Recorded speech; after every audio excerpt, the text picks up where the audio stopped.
Aleluia. Graças e paz, irmãos. Bom dia. Você está bem? Está animado? Com expectativa? Os amém vão diminuindo, né? Mas até o final dá tempo, amém? Oh, glória a Deus. Conforme o pastor me apresentou aqui brevemente, eu sou Liliane, sou de Vitória do Espírito Santo. Estou aqui ensinando Atos na turma do segundo ano do Rema. E graças a Deus aprove o Senhor estar aqui compartilhando um pouco com vocês da palavra de Deus, amém? Eu não sei se eu posso, pastor, mas o tecladista, eu posso pedir, você pode me ajudar hoje, por favor, vocês, muito obrigado. No final a gente vai voltar para poder fazer aí uma festa santa. Oh, glória a Deus. Irmãos, eu vim meditando um pouco no que o Senhor colocou no meu coração para poder falar nessa manhã. E eu creio que é uma palavra que não tem como a gente não parar para pensar, meditar um pouco nela. É uma palavra que alcança todo mundo no seu limite de fé, alcança todo mundo na sua estação que está vivendo da vida, e eu creio que você vai ser alcançado nessa manhã, amém? Mas antes de eu começar, eu gostaria de orar com você, mesmo assentado, você pode fechar os seus olhos, curvar a sua cabeça. Pai, nós te agradecemos, Senhor, por essa manhã, Pai, pela oportunidade que nós temos de estarmos aqui unidos para cultuar ao Senhor, Pai, para prestar o nosso culto racional, meditar na Tua palavra, Pai, viver a unção que o Senhor tem disponibilizado em nosso meio, em unidade com o Seu povo, Pai. E nós te agradecemos, Senhor, por aquilo que o Senhor vai ministrar aos nossos corações nessa manhã. Nós te agradecemos, Pai, pela Tua palavra que é viva e eficaz, ela é mais penetrante do que uma espada de dois gumes. Pai, ela pode discernir, Pai, as intenções do nosso coração e aquilo que de fato nós estamos fazendo. E eu louvo, Pai, ao Senhor pela Tua palavra que nos alcançou, que nos tirou de um império de trevas e nos colocou no Teu reino. Pai, muito obrigado por tudo aquilo que o Senhor vai ministrar aos nossos corações nessa manhã.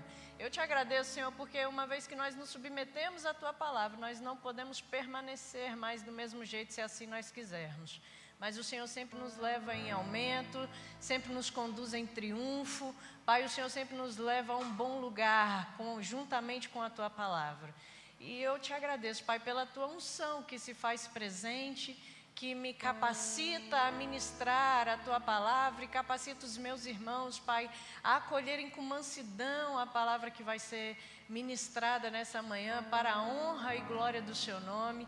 E eu declaro já, Pai, que nós não vamos sair daqui do mesmo jeito que nós entramos, mas sairemos daqui impactados pela Tua palavra, modificados de fato pela Tua palavra, Pai, para manifestar essa palavra onde quer que nós formos, para a honra e glória do Seu nome, em nome de Jesus. Amém. Aleluia. Irmãos, o Senhor, Ele colocou uma palavra muito específica no meu coração, que vai trazer um pouco a realidade do que a gente está vivendo, o tempo, propriamente falando, do que a gente está vivendo. Eu vou ler bastante um contexto que a gente conhece muito bem, que está lá em João, no capítulo 4, e eu gostaria que você fosse abrindo a sua Bíblia lá, por favor. É uma história muito conhecida, a mulher no poço,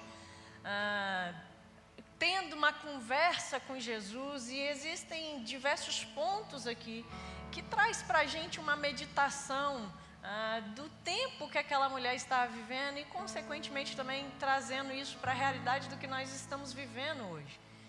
E eu gostaria que você ficasse ligado nisso, porque eu sei que Deus tem algumas coisas para ministrar ao nosso coração nessa manhã, amém?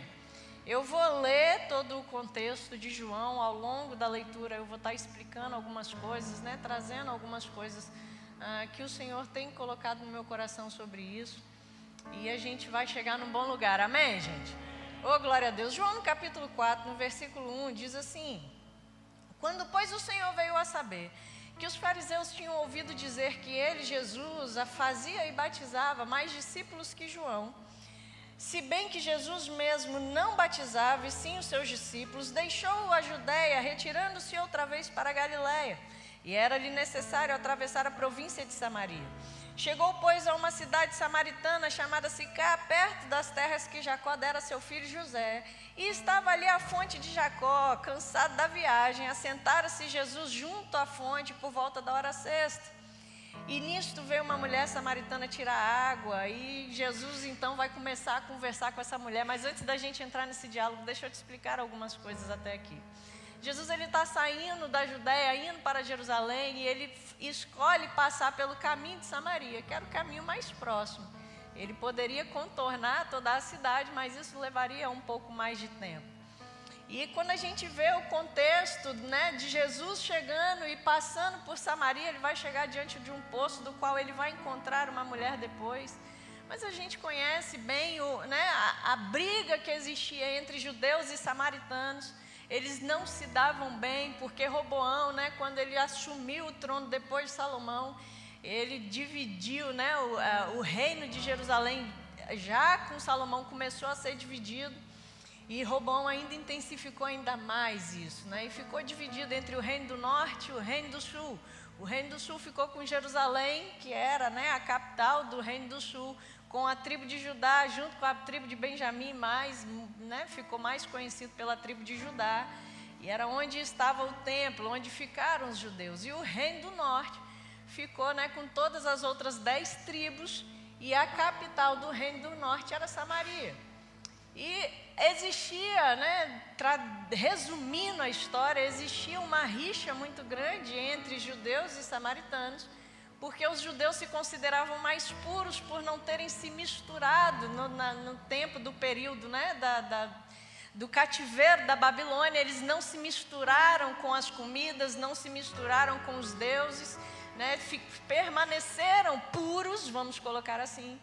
E já os samaritanos, eles começaram a prática de adorar a outros deuses, Eles se contaminaram com os assírios que possuíram a terra, invadiram a terra, possuíram a terra e começaram a se contaminar com os deuses que eles serviam. Então a briga que existia era basicamente de eu sou mais puro do que você. Amém, gente? Eles tinham essa divergência entre eles. Olha, eu me mantive puro enquanto você começou a se misturar com outras coisas que não cabe a você. E quando a gente vai olhar a história, Jesus ele chega diante desse poço e ele vai conversar justamente com uma samaritana. E Jesus, sendo judeu, sendo da tribo de Judá, ele olha para aquela samaritana e o que eu acho muito interessante nessa história é que ele vai começar a puxar o assunto com essa mulher. E ele então está sozinho porque ele já havia mandado os discípulos irem até a cidade de Samaria. Mas vamos continuar aqui que a gente vai entender. Versículo 7. Nisto veio uma mulher samaritana tirar água e disse-lhe Jesus: dai-me de beber, pois seus discípulos tinham ido à cidade para comprar alimentos. Jesus, quando ele começa a chegar diante do poço, e o que eu quero que você entenda, irmãos, aqui em Samaria existia mais de 30 poços para poder tirar água. Só que essa mulher, ela se afasta até a cidade de Sicar, para poder pegar a água de um poço um pouco mais distante. A distância que essa mulher vai percorrer no deserto é de aproximadamente 1 quilômetro de distância. E a Bíblia fala que ela vem bem no auge do sol, bem no sol do meio-dia.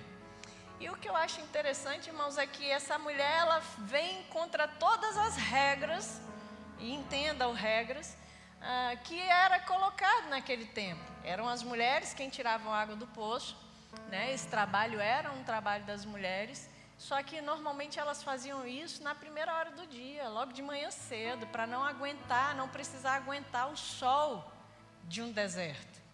Só que essa mulher samaritana, ela se afasta, ela vai no sol mais forte e ela se afasta ainda 1 quilômetro, aproximadamente, da cidade para poder buscar água. E Jesus, quando ele vai chegando nessa cidade, a primeira coisa que ele vai falar com os discípulos: vocês precisam ir até Samaria para poder buscar comida, buscar alimento. Eu fico imaginando a cara dos meninos na hora que Jesus falou isso com eles, Porque existia essa briga. Eles não queriam nem passar por Samaria, eles queriam passar pelo caminho mais distante, só para não ter contato com o povo. E aí Jesus chega diante do poço e ele quer ficar um momento a sós, porque ele precisa alcançar aquela mulher. E ele simplesmente vira para os discípulos e fala: vocês precisam ir para Samaria para comprar alimento. Eu quero que você tente imaginar a cena que estava acontecendo naquele tempo. Eu fico imaginando a cara dos discípulos: o que eu vou fazer em Samaria? Eu não me dou com esse povo. Por que eu tenho que ir lá comprar alimento? Pelo amor de Deus, faz isso comigo não, Jesus. E Jesus está ensinando, paralela a isso, uma coisa para os discípulos, falando: olha, agora que é chegado o reino de Deus, eu estou trazendo esse reino, eu estou estabelecendo o que é verdadeiramente o reino de Deus. Você precisa entender que não existe diferença. Quem diz que anda comigo, quem diz que é meu discípulo, não pode ficar andando em cima de rixas, em cima de brigas, em cima de diferenças. Quem é verdadeiramente meu discípulo tem que mostrar que a nossa essência agora é o amor. As brigas a gente deixa de lado, a gente resolve o que precisa resolver e deixa isso de lado. Mas nós precisamos estar misturados com o povo. Nós precisamos estar no meio do povo. Nós precisamos mostrar para o povo que existe uma diferença entre quem serve a Deus verdadeiramente e quem não. E eu fico imaginando, irmãos, esses discípulos chegando em Samaria. Porque do mesmo jeito que os judeus não gostavam de samaritanos, os samaritanos também não gostavam dos judeus. E quantos sabem que para você ir comprar alimento, você precisa dialogar com as pessoas? Você não só simplesmente vai lá, pega a mercadoria, dá o dinheiro e vai-se embora. Quando sabe que eles precisavam, naquele momento que eles chegassem ali na cidade, eles iam precisar ter contato com as pessoas. Eles iam precisar conversar com as pessoas. Agora você imagina, irmãos, paralelo, eu vou focar na história de Jesus com a mulher samaritana, mas você imagina o que esses discípulos não passaram nesse momento que eles estavam pela cidade. Você imagina o povo olhando para eles e falando: mas eu não posso ter com você, nós somos povos opostos, a gente não se entende. Mas você está conversando comigo? É mais ou menos o que a mulher samaritana vai falar com Jesus, né? Você, sendo judeu, vai conversar com uma mulher e ainda samaritana? E isso já me deixa uma lição, irmãos, de que nós precisamos mostrar realmente para o que nós viemos. Nós precisamos mostrar realmente de quem nós somos servos. Quem é o nosso Senhor? Qual é a natureza do Senhor que está sobre a nossa vida? O que ela diz? Amém, gente? Mas vamos continuar na história, né? Versículo 9. Então lhe disse a mulher samaritana: como sendo tu judeu, pedes de beber a mim, que sou mulher samaritana? Porque os judeus não se dão com os samaritanos. Replicou-lhe Jesus: se conheceras o dom de Deus, e quem é o que te pede, dá-me de beber, tu lhe pedirias, e ele daria água viva. Respondeu-lhe ela: Senhor, tu não tens com que tirar, e o poço é fundo, onde, pois, tens a água viva? És tu, porventura, maior do que Jacó, o nosso pai, que nos deu o poço do qual ele mesmo bebeu, e bem assim seus filhos e seu gado? Afirmou-lhe Jesus: quem beber desta água tornará a ter sede. Aquele, porém, que beber da água que eu lhe der, nunca mais terá sede. Pelo contrário, a água que eu lhe der será nele uma fonte a jorrar para a vida eterna. Então a gente vê Jesus tendo um diálogo com aquela mulher, e Jesus é o que vai tomar a iniciativa. Eu sei que existe uma briga, eu sei que existe uma rixa, eu sei que existe uma diferença entre eu e você, mas eu vim mostrar um reino diferente do que as pessoas têm falado. Eu vim para mostrar o que é verdadeiramente o reino de Deus, e no reino de Deus não tem dessas coisas. No reino de Deus a gente anda em amor, no reino de Deus a gente anda em perdão, no reino de Deus a gente anda não olhando para as diferenças. E aí ele vai começar um diálogo. O que eu acho muito interessante, irmãos, quando eu paro para meditar em como que Deus age, é sempre Deus agindo em favor de, e não reagindo em favor dele. E isso me ensina muita coisa, porque nós seres humanos, e eu estou falando de uma forma geral, a gente meio que é programado desde a nossa infância a sempre reagir acima de alguma coisa. A gente sempre espera que alguém faça alguma coisa para então a gente fazer de volta. E no reino de Deus não é assim. No reino de Deus a gente vê que é sempre Deus agindo, mesmo quando tudo está contrário ao que Ele está vivendo. Deus agiu em favor do homem enquanto o homem ainda era inimigo de Deus. Deus vem conversar com o homem quando o homem ainda é pecador. Deus se achega até o homem, mesmo com o homem fazendo muitas besteiras na vida. E a gente sempre vê Deus agindo para então o homem reagir. E sabe, irmãos, o sentimento que eu vejo que tem que ter de Deus dentro de nós cristãos é que nós devemos sempre agir em favor das pessoas, para que as pessoas possam reagir em favor de Deus. Nós fomos cheios, né? Somos constantemente cheios de Deus, para poder mostrar esse Deus para as pessoas. Um Deus de amor, um Deus de bondade, um Deus longânimo, um Deus que não fica olhando para as diferenças, mas está a fim de resolver as diferenças.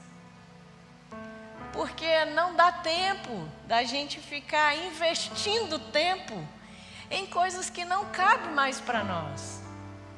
Como, por exemplo, a falta de perdão. Não, se você aceitou Jesus como Senhor da sua vida, a falta de perdão é algo que já não cabe mais na sua vida. Ah, mas você não sabe o que a pessoa fez contra mim. Não importa, irmãos. O que importa é o reino de Deus prevalecer aqui na terra. O que importa é a gente manifestar o caráter de Deus aonde quer que a gente vá. Oh, glória a Deus. Eu gosto sempre de dizer, irmãos, que Deus, Ele é, ao mesmo tempo que Ele é um bom Deus, ao mesmo tempo que Ele é um Deus de amor, que Ele é um Deus longânimo, mas Ele também é um Deus que é um justo juiz, que vai dar a cada um segundo as suas obras. E sabe, irmão, se alguém faz alguma coisa contra a gente, ao ponto de nos magoarmos e a gente querer reter essa mágoa, você vai prestar conta dessa mágoa para Deus. E pode ser que até chegar o dia de você prestar conta dessa mágoa para Deus, essa mágoa te afaste demais de Deus. E a gente precisa cuidar disso. Da mesma feita, irmãos, aquele que nos magoou, ele também vai prestar conta dessa mágoa para o Senhor.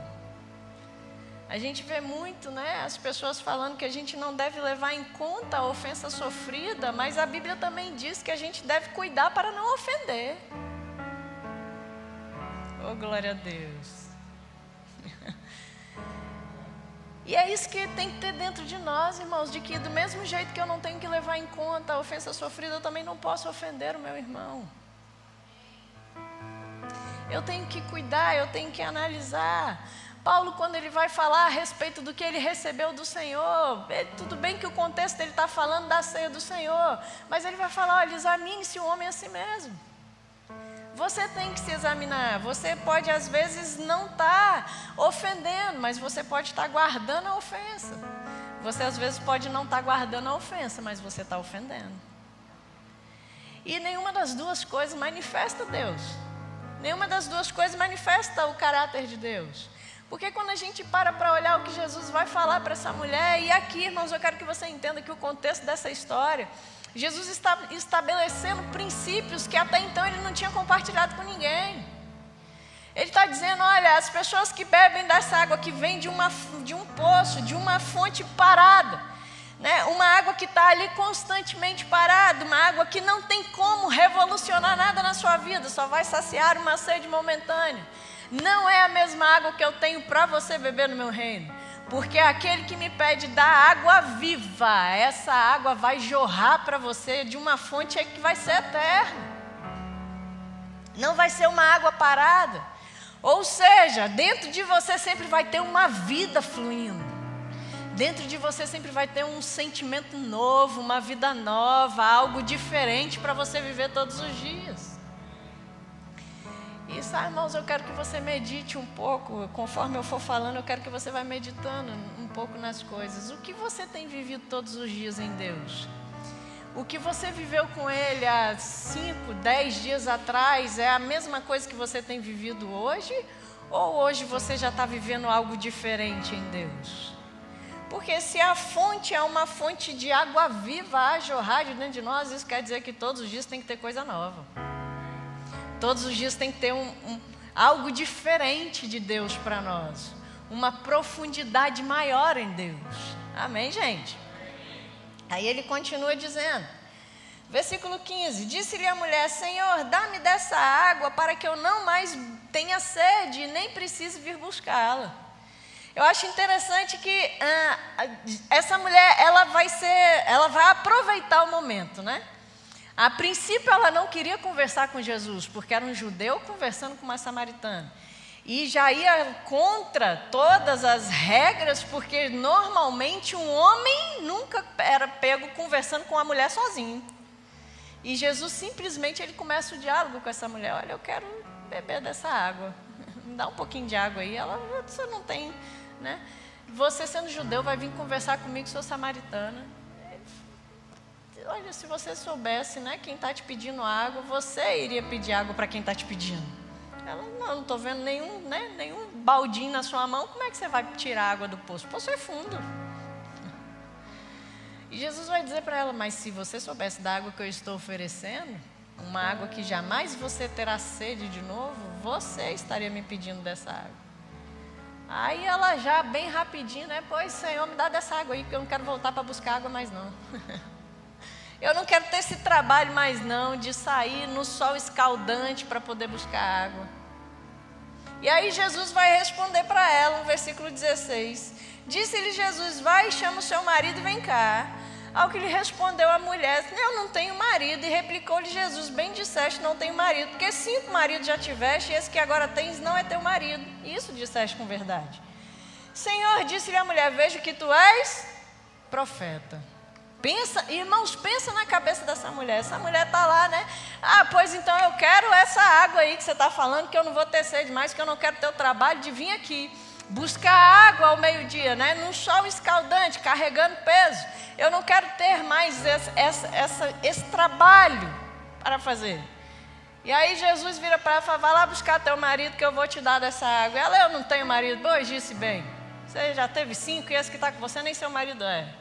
E eu quero que você pense um pouco nessa mulher. Porque depois ela já chega, vejo que é esse profeta, né? Manto. Chegou o profeta, agora eu vou sugar desse profeta.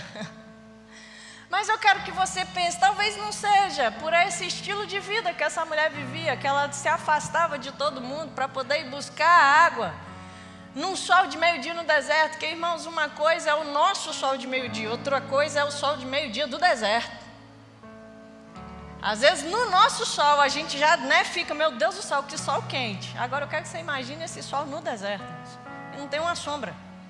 A gente ainda tem a sombra, né, das casas, a sombra das árvores, para a gente poder em um momento ou outro, por mais que a gente esteja andando no sol do meio-dia, a gente parar ali um pouquinho, graças a Deus, uma sombra, um refresco.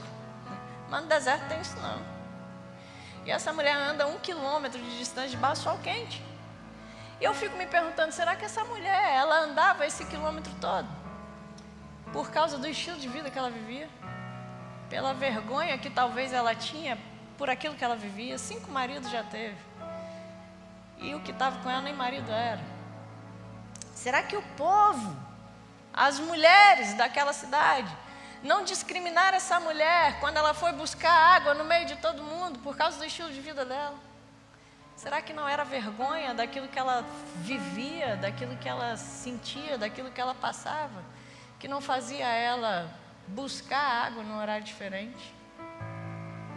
Às vezes a gente lê de uma forma bem corrida, mas a gente não vai meditando nos detalhes. Mas eu fico imaginando, irmãos, o estilo de vida que essa mulher tinha, a vergonha que ela não tinha de viver isso tudo. E das pessoas muitas vezes julgando ela por aquilo que ela estava fazendo. E quando ela encontra com Jesus, que Jesus vai tocar justamente no ponto, ela fala, eu vejo que você é profeta. E a resposta dela no versículo 20, parece que ela mudou o contexto. Que ela vai dizer, nossos pais adoravam neste monte, vós, entretanto, dizeis que em Jerusalém é um lugar onde se deve adorar. E ela vem perguntando, parece que a gente fica, meu Deus do céu, a gente está falando de marido, de casamento, uma pessoa que está com você e que nem seu marido é. A gente está falando de um estilo de vida que você escolheu viver e do nada, mulher, olha, vocês estão dizendo que é em Jerusalém que se adora, né? E aí, onde é que eu devo adorar? Nossos pais falaram que era no monte, vocês estão falando que é no templo. E onde é que essas coisas verdadeiramente acontecem?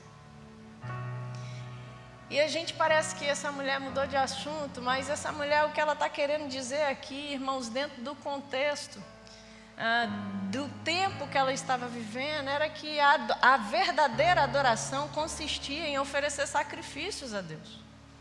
E esses sacrifícios eles tinham que ser feitos em um determinado lugar, por aquilo que você estava vivendo. E essa mulher, ela olha para Jesus e ela fala: olha, eu vejo que você é profeta, você leu muito bem aquilo que eu tenho vivido. Agora a minha pergunta é: os nossos pais falam que é no monte que a gente deve orar, vocês estão falando que é no templo, e aí aonde a gente adora de verdade? Onde é que eu ofereço sacrifício para largar essa vida que eu estou vivendo? Onde é que eu tenho que cultuar ao Senhor para poder deixar isso que eu estou fazendo agora? Eu quero, só que eu não sei. E Jesus vai responder para ela no versículo 21, mulher, podes crer-me que a hora vem, quando nem neste monte e nem em Jerusalém adorareis ao Pai, porque vós adorais o que não conheceis, nós adoramos o que nós conhecemos, porque a salvação vem dos judeus. Jesus está dizendo para essa mulher: mulher, você até então não entendeu o que Deus fez até aqui. Deus, ele foi trabalhando ao longo do tempo com aquilo que o povo conhecia. Até um determinado momento, a adoração tinha que ser no monte, porque era até ali onde o povo conhecia a adoração. Mas chegou um tempo em que alguém construiu alguma coisa, e ali Deus colocou a presença dele. A presença estava na arca e a arca foi para aquele lugar. Então nós adoramos porque nós conhecemos o processo de Deus. Ele veio mudando de lá para cá. Era no meio, no pé do monte, porque o tabernáculo estava ali. Agora nós já temos um templo e a presença de Deus está no templo. Então é lá que nós devemos adorar, porque é na presença de Deus que verdadeiramente nós adoramos. E aí essa mulher então vai falar, e Jesus então vai falar para essa mulher: mas vem, e já chegou a hora. A hora ela vem, ela já chegou. Ele vai falar: olha, a salvação vem dos judeus. A salvação vem dos judeus porque Jesus é um judeu. Amém, gente? Nada além disso. Ele só está falando: olha, eu sou um judeu e a salvação vem através de mim. E ele vai continuar dizendo: mas vem a hora. E de fato já chegou essa hora, em que os verdadeiros adoradores adorarão ao Pai em espírito e em verdade. Oh, meu Deus, porque são esses o que o Pai procura para seus adoradores. Deus é espírito e importa que os seus adoradores o adorem em espírito e em verdade. Em outras palavras, Jesus estava falando para essa mulher: olha, teve um tempo que foi no monte, agora é um tempo que está no templo, mas chegou o momento em que não vai ser nem no monte nem no templo, vai ser em espírito e em verdade.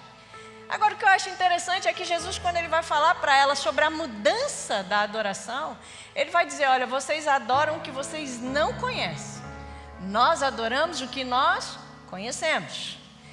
E a salvação, ela vem pelos judeus, ou seja, eu estou vindo para te mostrar a salvação. Só que a verdadeira salvação, a verdadeira adoração, ela consiste em conhecer. Isso não mudou. Mudou aonde você vai para prestar adoração. Mas o estilo da adoração continua sendo o mesmo. Você precisa adorar aquilo que você conhece. E só tem como a gente adorar, irmãos, aquilo que nós conhecemos quando nós verdadeiramente conhecemos a palavra de Deus. Não existe uma adoração mais completa do que você saber o que Deus diz, você saber como que Deus se move, você saber como que Deus trabalha, você saber como que Deus age. E a verdadeira adoração, irmãos, não consiste da gente ficar guardando o que a gente não precisa guardar. A verdadeira adoração não consiste da gente se mover diante do que as pessoas estão fazendo, mas se mover diante do que Deus fez e continua fazendo em nosso favor. É isso que Jesus está dizendo para essa mulher: olha, Deus, ele é espírito e importa que os seus adoradores o adorem em espírito e em verdade. Eu sei que vai passar por algumas coisas, eu sei que vai viver algumas coisas, mas o que importa verdadeiramente é o que Deus está fazendo ao seu favor e não o que as pessoas fazem. O que realmente faz sentido é aquilo que Jesus fez por nós naquela cruz. O que nós devemos realmente carregar é a vida que Ele decidiu abrir mão ali naquele momento para que a gente pudesse viver hoje. Essa é a verdadeira adoração. Esse é o verdadeiro significado do cristianismo. É a gente não olhar para o que as pessoas estão fazendo, mas olharmos para o que Deus está fazendo por nós. Sabe, irmãos, hoje nós estamos vivendo um tempo em que a gente vê muitas pessoas saindo da igreja por conta de coisas que vêm acontecendo dentro da igreja. Por um lado eu entendo essas pessoas, porque realmente até a gente chegar numa maturidade de entender que pessoas que não deveriam estar fazendo coisas que estão fazendo, a gente leva um tempo mesmo para amadurecer nesse contexto. E infelizmente a igreja tem se levantado em um jargão, né? E quando eu falo igreja, eu estou falando do corpo de Cristo. Ela tem se levantado em um jargão que não cabe a nós. As pessoas têm falado, você não tem que ir para a igreja olhando para as pessoas, você tem que ir para a igreja e olhar para Deus. Mas a minha pergunta para você meditar é, se as pessoas não conhecem Deus, como é que elas vão olhar para Deus? Elas vão olhar para a gente mesmo. E muitas vezes nós estamos agindo de forma que não deveríamos estar agindo. E aí a gente tira a responsabilidade de nós e fala, olha para Deus, mas Deus está falando, vocês precisam ser meus imitadores, como filho amado. Vocês precisam me imitar, vocês precisam, né, estender o que eu ensinei para vocês, o que eu tenho ensinado para vocês. Sabe, irmãos, eu vejo que está na hora da igreja despertar com relação às coisas que ela tem feito. E quando eu falo igreja, ao mesmo tempo que eu estou falando coletivo, eu estou falando individualmente com você. Será que onde você tem passado, irmãos, você tem manifestado a vida de Deus ou você ainda tem manifestado a sua natureza carnal? E eu só deixo para você meditar, amém, gente? Cada um se examine. Não sou eu que vou examinar você, é você que vai se examinar. Amém, gente?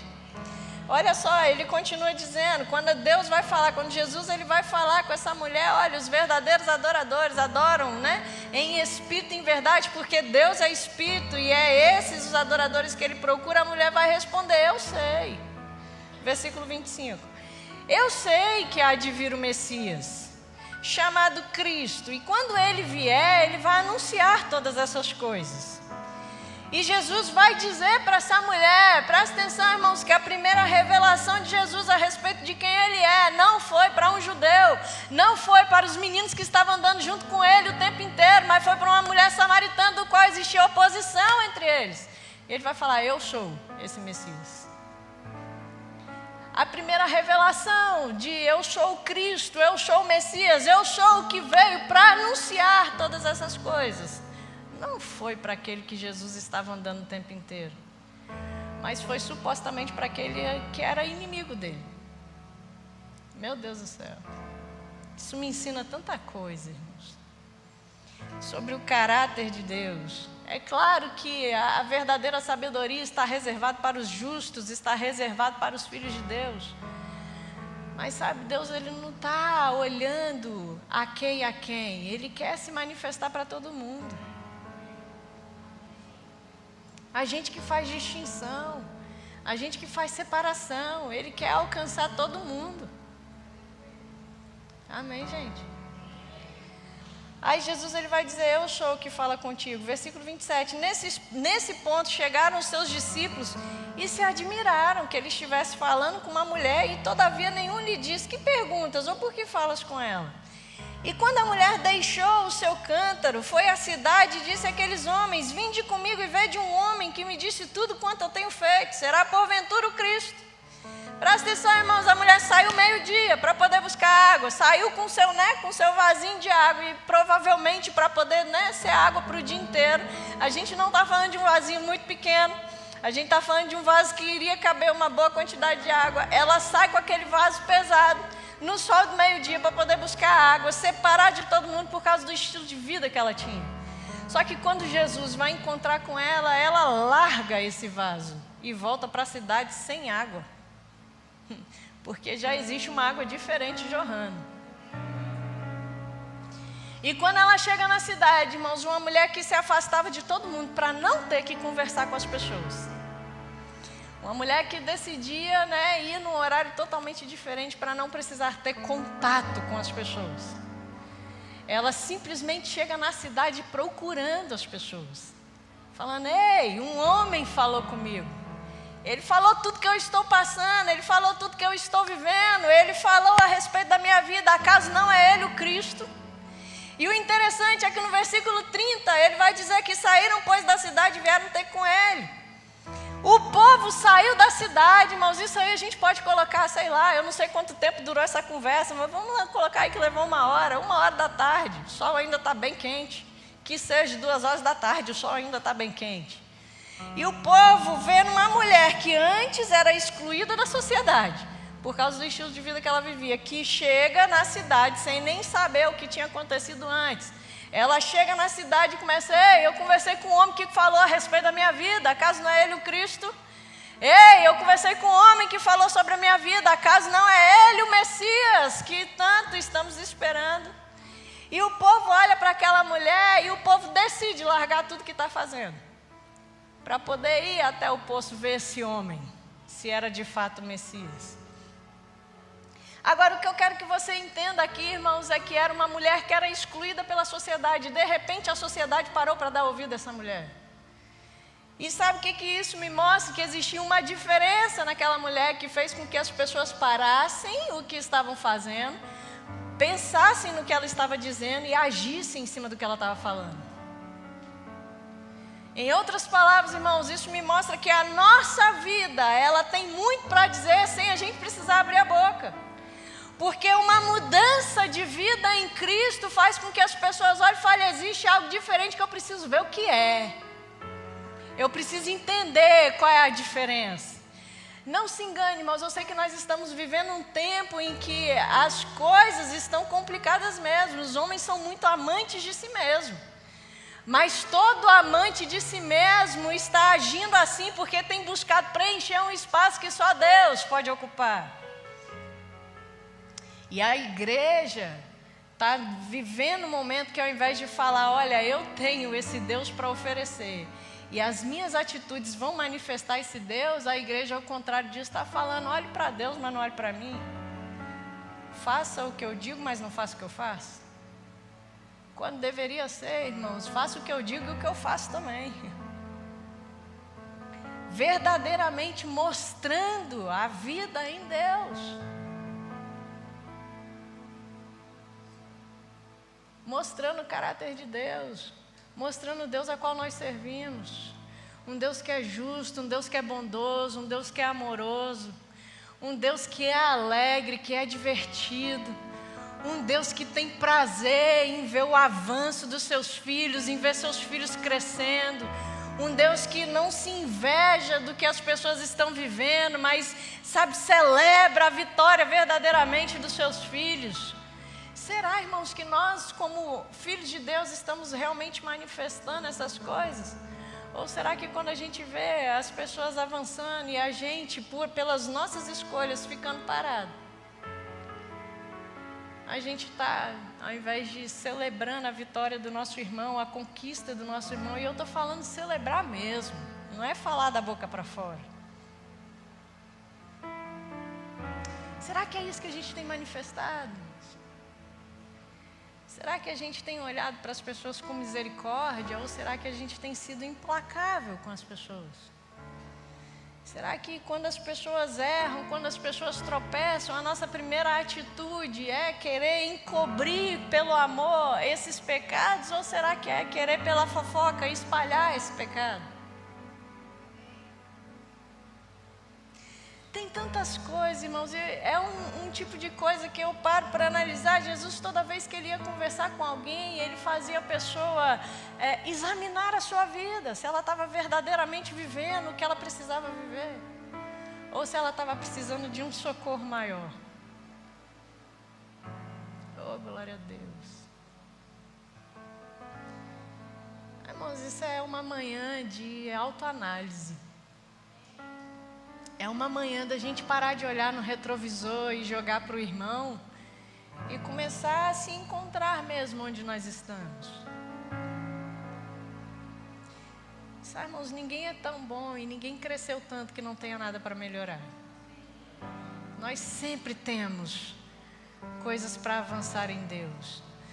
Não é porque nós já estamos no nível de fé, não é porque nós já temos um nível de palavra, não é porque a gente já está vivendo não sei quantos anos no ministério. Não, irmãos, a gente sempre tem algo para poder acrescentar na nossa vida. A gente sempre tem algo para poder ajustar, um parafuso para apertar. Sempre temos coisas para crescer. E não é, irmãos, porque eu estou na posição de hoje estar falando isso para você, que eu também não tenha feito uma autoanálise antes de chegar aqui. E nem quer dizer também que eu não vou continuar fazendo essa autoanálise depois que eu sair daqui. Porque eu vejo que é um tipo de palavra, irmãos, que toda vez que a gente parar para meditar nisso, a gente vai ter coisa para ajustar. A gente vai ter coisa para crescer, a gente vai ter coisa para avançar. E o lindo disso tudo é que Jesus ainda depois ele vai falar para os discípulos preocupados com Jesus, que eles saíram para comprar alimento. E eles viraram para Jesus e falaram: mestre, você precisa comer. E Jesus ele vai responder, está aí no contexto, você pode olhar depois. E Jesus ele vai responder: ei, eu vim para dar uma comida. Eu não vim para fazer aquilo que eu quero fazer, mas eu vim para fazer a vontade do Pai. Vocês estão dizendo que os celeiros ainda não estão prontos, que o campo ainda não está pronto, mas eu digo para você, olha, levante os olhos que chegou o tempo da colheita. E quando Jesus levantou os olhos, o que estava vindo, irmãos, eram aqueles homens que estavam da cidade, vindo para ver se Jesus era o Messias mesmo. Ele falando: ó, o povo está aí pronto para receber a palavra. O povo está aí pronto para ver a minha vida fluindo. E vocês estão dizendo que ainda vai chegar o tempo. Não, o tempo já chegou. Já está na hora da gente ir, irmãos, além dessas paredes e mostrar para as pessoas o que é ser verdadeiramente filho de Deus. Mostrar verdadeiramente com as nossas ações, ajudando as pessoas, com as nossas ações, abençoando as pessoas, ouvindo as pessoas, mas também trazendo as pessoas para perto de Deus. E não afastando as pessoas de Deus. E tem muitos hoje, irmão, você pode fazer uma pesquisa, você pode perguntar para os mais próximos que não estão na igreja. Pergunte para eles por que eles não querem ir para a igreja. E você vai se surpreender com as respostas. Que grande maioria, irmãos, eu posso te dizer que 90% do que você perguntar vão falar que as pessoas não vivem aquilo que pregam. E o meu convite para você nessa manhã, irmãos, é que você pense um pouco nisso. O que é que você tem mostrado para as pessoas? Qual é a igreja que você tem manifestado? É a igreja em que Jesus é o Senhor? Ou é a igreja em que você é o Senhor da sua vida? Se você for para Romanos no capítulo 12... no versículo 17, Paulo vai dizer assim: não torneis a ninguém mal por mal, esforçai-vos por fazer o bem perante todos os homens. E se possível, no que depender de vocês, tenha paz com todos os homens. Enquanto a gente está jogando a responsabilidade para Deus, Deus está falando: olha, a responsabilidade é sua. Façam bem a todos. E no que depender de você, tenha paz com todos.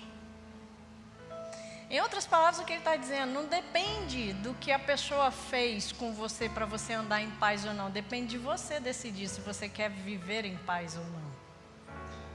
Oh, glória a Deus. Eu não sei, irmãos, o que pessoas fizeram contra você. Mas eu já percebi que, o Espírito está levando para essa área de pessoas que sofreram alguma coisa que alguém fez. Mas a Bíblia está dizendo que depender de você, tenha paz com todos nós. É você quem tem que ir atrás da paz, não é esperar a pessoa vir até você. É você que tem que largar isso, não é esperar que a pessoa venha até você e te peça perdão para você largar isso. Que a primeira atitude do perdão, irmãos, antes de chegar na nossa boca, é a gente liberar isso dentro do nosso coração. É a gente olhar para a situação e falar: errou, doeu. E não se engane, irmãos, as coisas que mais vão doer são das pessoas mais próximas de você. Quem está muito longe não vai doer tanto assim, não. As piores afrontas são dos que estão perto mesmo. São dos que te conhecem mesmo, porque eles sabem exatamente onde, bater. Eles sabem exatamente onde chegar para poder te atingir. E é isso muitas vezes que o diabo quer mesmo, irmãos, é levantar pessoas que por um momento não estavam vigiando a situação que estava vivendo. E fazer com que essas pessoas te atinjam ao ponto de você atribuir a Deus o que essas pessoas estão fazendo. Quando na verdade não tem nada de Deus nisso. Eu sei que nós estamos vivendo um evangelho em que a gente tem buscado muito, de Deus, mas Deus também tem buscado muito de nós. O que nós temos oferecido ao Senhor? Oh, glória a Deus. A equipe de música pode subir para me ajudar, por favor. Irmãos, que nessa manhã você realmente reflita na vida que você tem vivido e que você escolha verdadeiramente mostrar uma vida de Deus em você. Se você já faz isso, que você seja ainda mais intenso nisso. Se você ainda não faz, eu não estou aqui também para trazer uma condenação para você. Não, irmãos, o que eu quero é que você olhe para isso e fale, eu vou mudar nisso, porque agora a palavra chegou, agora a luz se acendeu, está uma bagunça, eu preciso ajustar isso, então começa a ajustar. Começa a colocar cada coisa no seu lugar, começa a tirar a poeira dos móveis. Começa a fazer a limpeza, ainda dá tempo, irmãos, o tempo não acabou ainda não. Dá tempo da gente daqui para frente mudar as coisas. Deus não está olhando para o seu passado não, irmãos, Ele está olhando para o que você vai fazer daqui para frente. Amém? Dá tempo, irmãos, da gente mostrar para esse mundo o desespero que eles estão vivendo. Só existe a paz e a tranquilidade em um único lugar. Não se engane, irmãos, a pessoa pode ter tudo que ela imagina de bom nessa vida. Talvez tenha muito dinheiro, talvez tenha muito sucesso, talvez tenha muita fama, talvez seja muito conhecido, mas talvez seja tudo que ela tem. Quando ela coloca a cabeça no travesseiro, só ela sabe o que ela está sentindo. Quando ela decide deitar, irmãos, e ali descansar, só ela sabe o que ela tem falado com Deus. E às vezes nós temos nos paralisado diante do que a gente está vendo no mundo, quando nós deveríamos estar agindo diante do que nós estamos vendo no mundo. O campo está pronto, irmãos, levanta os olhos. Às vezes a gente fica, mas eu não sei o que falar, eu tenho vergonha de falar alguma coisa com as pessoas. Sabe, irmãos, Deus vai tratar isso com você também, mas deixa a sua vida falar mais alto do que as suas palavras. Deixa que as pessoas, pelas suas ações, cheguem até você e falem o que é que tem de diferente. Você é diferente do que eu tenho visto nas pessoas. Existe algo diferente em você. Eu não estou dizendo com isso, irmãos, que a gente tem que viver uma vida sendo trouxa. Amém? Amém, gente? Não estou dizendo isso. Mas o que eu estou dizendo, irmãos, é que a gente não tem tempo para levar em conta coisas pequenas. E por mais que aquilo que para você parece ser grande demais, parece ser difícil demais, em Deus existe, irmãos, um socorro bem presente para você. A Bíblia diz que a gente tem um Deus que está assentado à destra do Pai, que sabe o que é padecer e por isso intercede por nós. Em outras palavras, a gente tem um irmão, um grande irmão, um grande Senhor, que sabe o que é ser humano, que sabe o que é ser ofendido, que sabe o que é ser magoado, que sabe o que é ser contrariado, que sabe o que é viver nesse mundo, mas que também sabe o que Deus pode fazer por nós e através de nós. Ele sabe quantas pessoas Ele pode alcançar se a gente decidir permanecer naquilo que Deus diz. Ele sabe quantas pessoas Ele pode trazer para o lado dele, quando Ele decide ter uma ação referente a quem Deus é, do que uma ação referente a quem o homem é. E por isso Ele pode interceder por você, para que você aceite ou receba ajuda, socorro em presente oportuno, em momento oportuno. Não sei, irmãos, o que fizeram contra você. Você pode se colocar de pé. Eu não sei o que fizeram contra você, eu não sei o que você tem pensado nesse momento que a palavra tem chegado até você. Eu não sei o que Deus veio trazendo à sua mente nesse momento em que as coisas foram sendo ditas. Mas você sabe, você mais do que ninguém tem as palavras certas para poder dizer para Deus aonde você precisa avançar. Qual é o socorro que você precisa para a sua vida? Onde você precisa melhorar, onde você precisa crescer, onde você precisa perseverar, onde você precisa permanecer, onde você pode ser melhor do que você já é, onde você pode, aqui está tudo certo, aqui está tudo alinhado, eu vou só continuar aqui, porque quanto mais constante eu for, melhor eu vou ficando. Você sabe, irmãos, feche os seus olhos, conversa com o Senhor.